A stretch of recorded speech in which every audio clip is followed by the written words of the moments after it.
السلام علیکم ورحمۃ اللہ وبرکاتہ۔ آج کے خطبے کا عنوان ہے دین اور امن جیسی نعمتوں پر اللہ تعالیٰ کا شکر ادا کیجیے۔ الحمدللہ والصلاۃ والسلام علی رسول اللہ۔ اما بعد، یقیناً تمام تعریفیں اللہ رب العالمین کے ساتھ خاص ہیں۔ وہ بہت مہربان اور نہایت رحم کرنے والا ہے۔ میں گواہی دیتا ہوں کہ اللہ کے سوا کوئی بھی معبود برحق نہیں، وہ یکتا ہے، اکیلا ہے، اس کا کوئی بھی شریک نہیں۔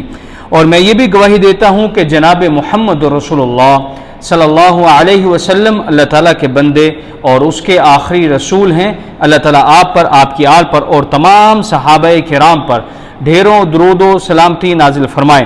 حمد و ثنا کے بعد، اے اللہ کے بندو، اللہ تعالیٰ نے نعمتوں کی بقا و دوام اور زیادتی کے لیے صرف ایک شرط رکھی ہے کہ نعمتوں کو پا کر اس منعم حقیقی کی احسان شناسی اور شکر گزاری کریں۔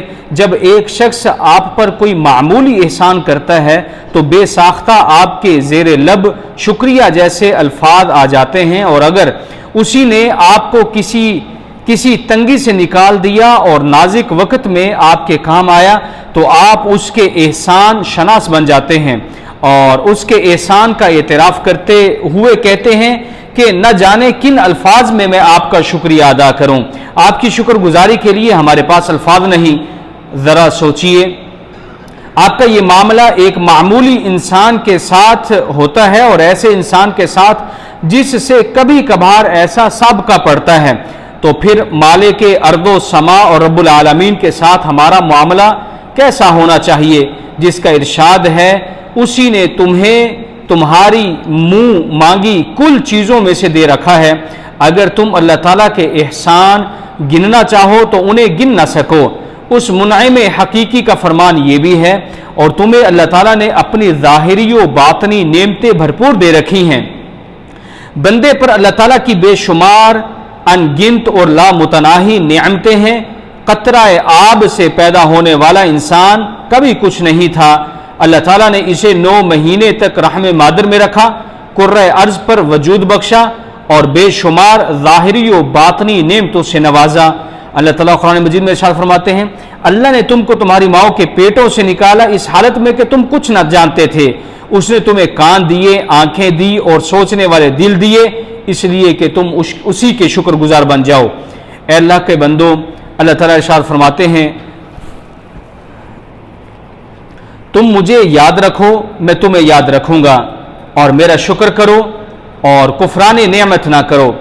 اگر کوئی شکر گزاری کرتا ہے تو اس کا پورا فائدہ شکر گزار ہی کو ملنے والا ہے، کیونکہ فرمانے والی تعالیٰ ہے، جو کوئی شکر کرتا ہے اس کا شکر اس کے اپنے لیے ہی مفید ہے، ورنہ کوئی ناشکری کرے تو میرا رب بے نیاز اور اپنی ذات میں آپ ہی بزرگ ہے۔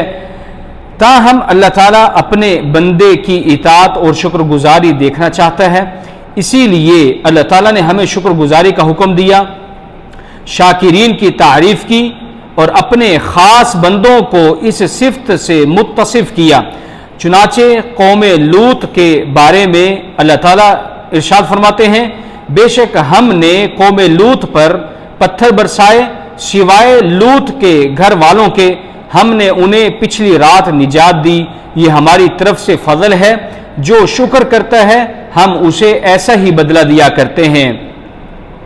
اسی طرح اللہ تعالیٰ نے حضرت ابراہیم علیہ السلام کے بارے میں ارشاد فرمایا، واقعہ یہ ہے کہ ابراہیم اپنی ذات میں ایک پوری امت تھے، اللہ کے مطیع فرمانبردار اور یکسو، وہ کبھی مشرک نہ تھے، اللہ کی نعمتوں کا شکر ادا کرنے والے تھے۔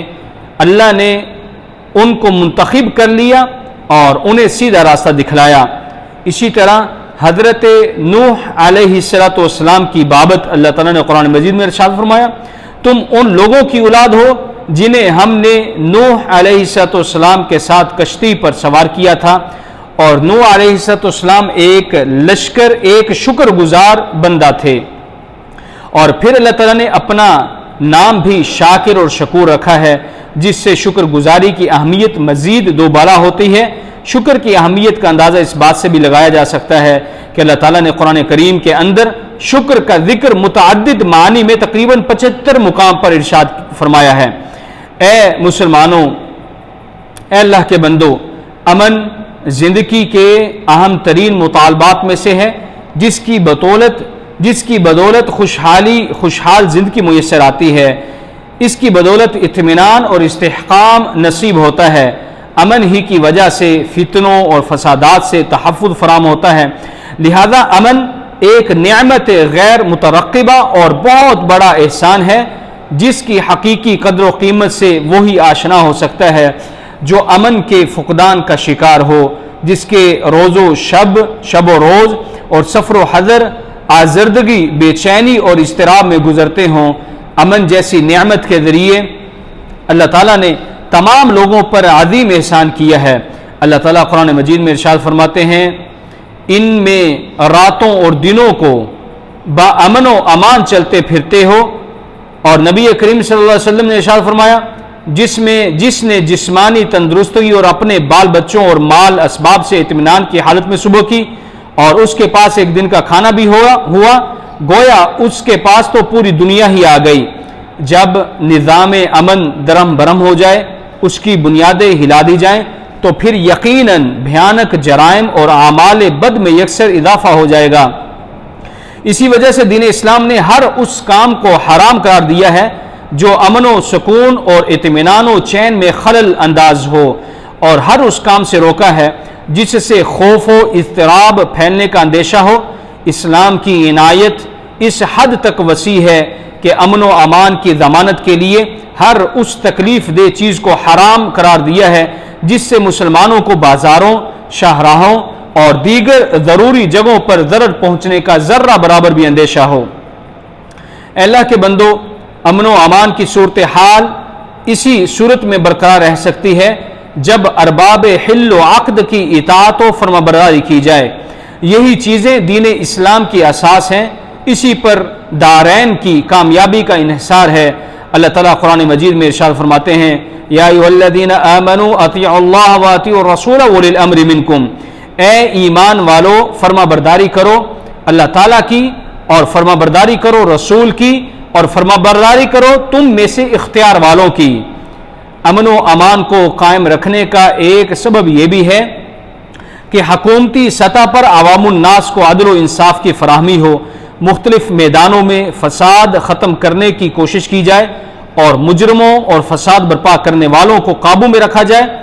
امن کے حصول کے اسباب میں یہ بھی ہے کہ حاکم اور عوام الناس کے مابین باہمی شفقت و ہمدردی کا علاقہ ہو، نبوی منہج کو اپنانے اور خدا تعالیٰ کی وفاداری پر مکمل تعاون موجود ہو۔ تعاون کی صورت ایسی ہو کہ خدا کے خوف کے سوا کوئی خوف باقی نہ رہے۔ علاوہ بری نرمی، حکمت اور لطف کی مبادیات کا خیال رکھا جائے کہ کلمہ ایک رہے، صفوں میں وحدت برقرار رہے اور دلوں میں الفت پیدا ہو۔ عمدہ کلام، اچھے اسلوب اور معقول توجیہ کے ساتھ باہمی ہمدردی قائم کی جائے، جس سے مصالح کا حصول اور مفاسد سے چھٹکارا حاصل ہو، اور تمام لوگ خوشحالی اور خیر و بھلائی کی راہ پر گامزن ہوں۔ لوگوں کو فرقہ واریت، انتشار، لا یعنی چیزوں اور لا قانونیت سے نکال کر درست راہ پر چلایا جائے۔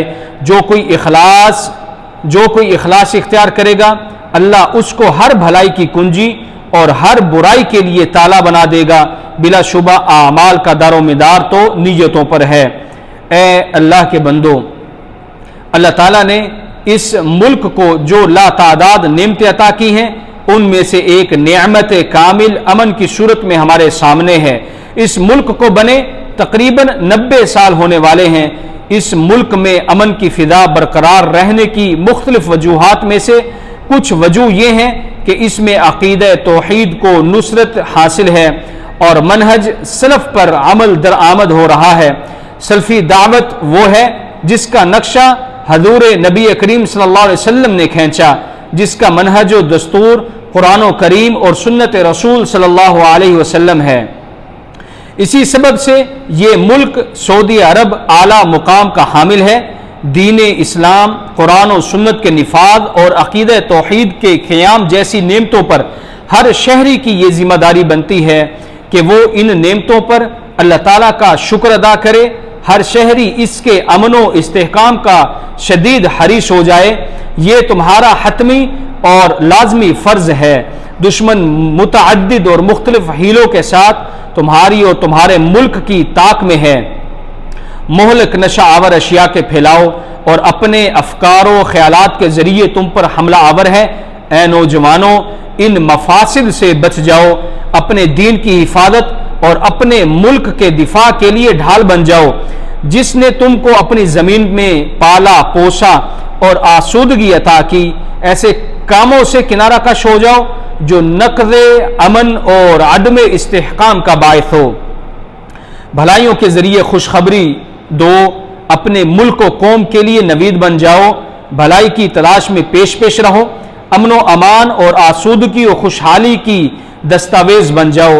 اس وطن کی، اس مملکہ کی ترقی و خوشحالی میں بڑھ چڑھ کر حصہ لو، معاملات میں سختی سے اجتناب کرو، آسانی پیدا کرو، مشکلات پیدا نہ کرو، خوشخبری دو، متنفر نہ کرو، معاشرے کی اصلاح اور خیر و بھلائی کی طرف خصوصی توجہ دو۔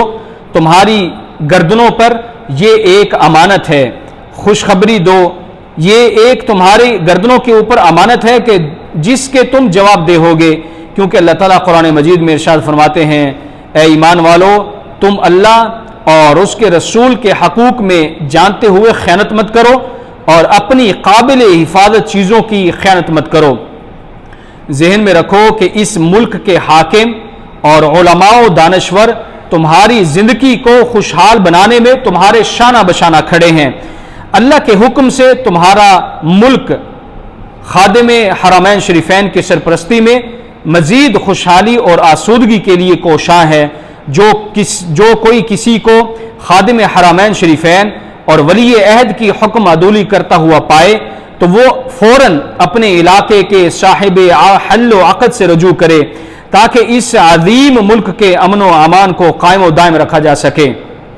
اے اللہ کے بندو، رب کریم نے ہمیں بے شمار ان گنت اور لامتناہی نعمتوں سے مالا مال کیا ہے، جن سے ہم ہر وقت، ہر آن اور ہر لمحہ فائدہ اٹھا رہے ہیں۔ پلک جھپکنے کے برابر بھی ہم اس کی نعمتوں سے بے نیاز نہیں ہو سکتے۔ اس لیے ہمیں چاہیے کہ ہم ذات باری تعالیٰ کا شکر ادا کریں، اس کے احکام کی تابع داری کریں اور ان نعمتوں کو خیر کے کاموں میں صرف کریں۔ اللہ تعالیٰ ہمیں اس کی توفیق عطا فرمائے۔